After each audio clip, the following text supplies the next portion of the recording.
What's up? Welcome to Armor God Woodworks, and welcome to what we have converted into our sanding booth.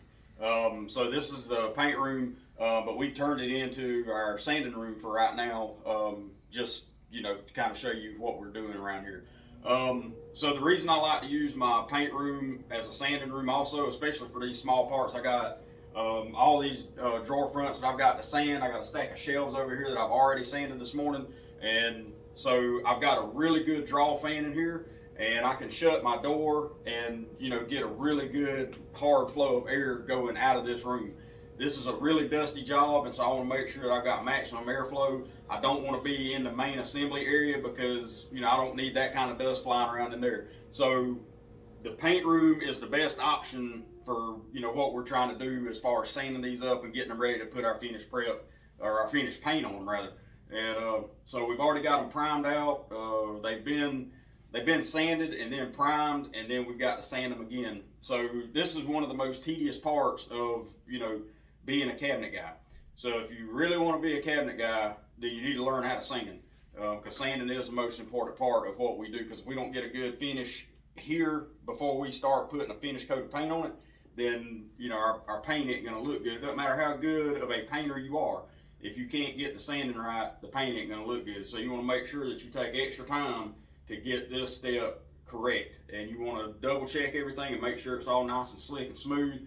And I mean, it should feel like a piece of glass whenever you get done with it, and ready for that final coat of paint on it.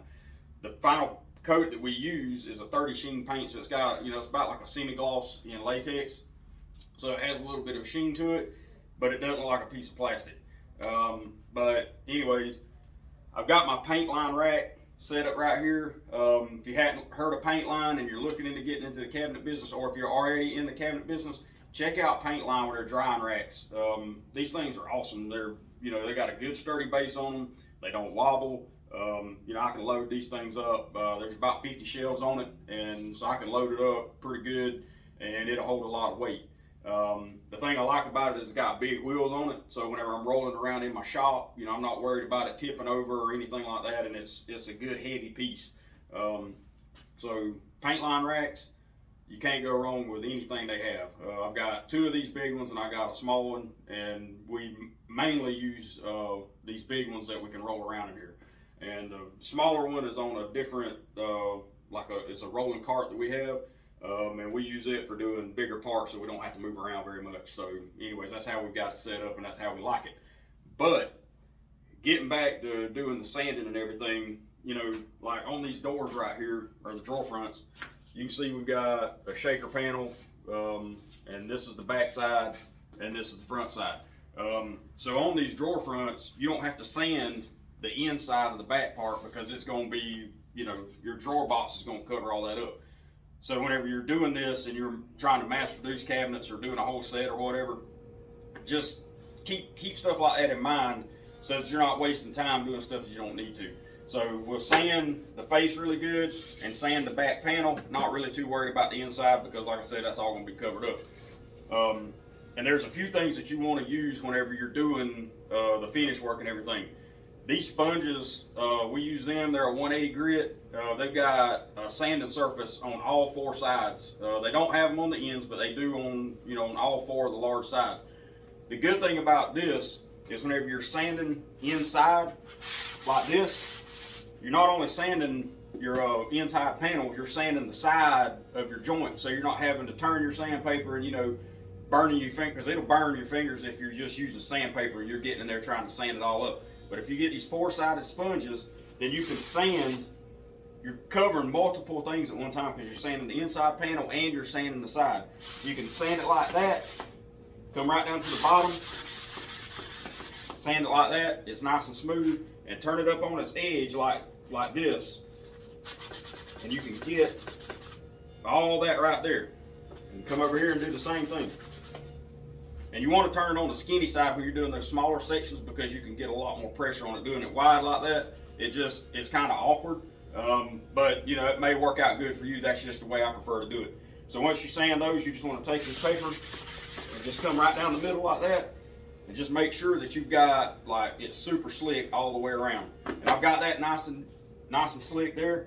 So now the only thing left to do is just sand the perimeter right here. So I've got my AirVantage, my 3/32 ROS, and so we're gonna go over this real quick. We'll sand all these on the face, sand the ends, and then we'll flip it over and sand the other side, and then I'll show you another trick to get the edges right here perfect. So sit tight.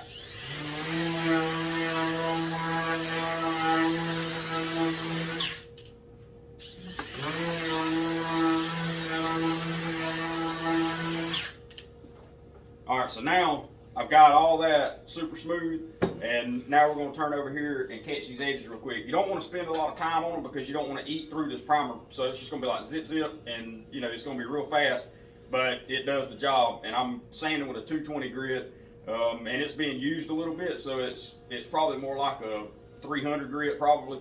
So let's get these sides sanded out, and I'll show you the rest of it.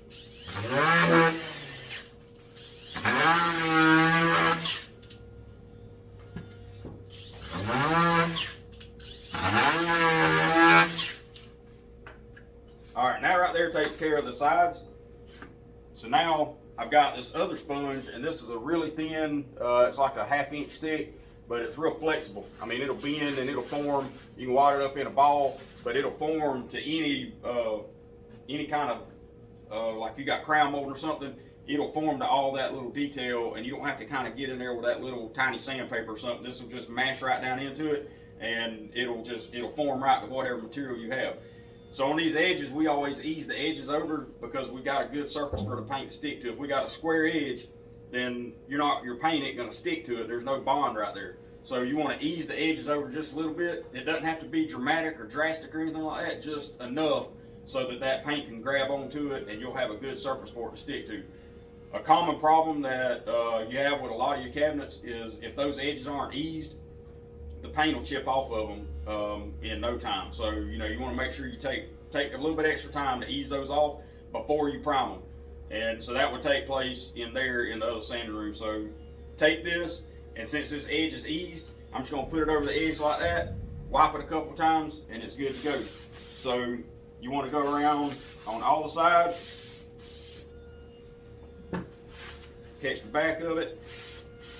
And these sponges are fairly inexpensive. I get them off of Amazon, and they're pretty cheap. And so once you got all that sanded, then it's ready for finished paint. The last step that you want to do is I'm going to turn on my draw fan real quick and blow this thing off.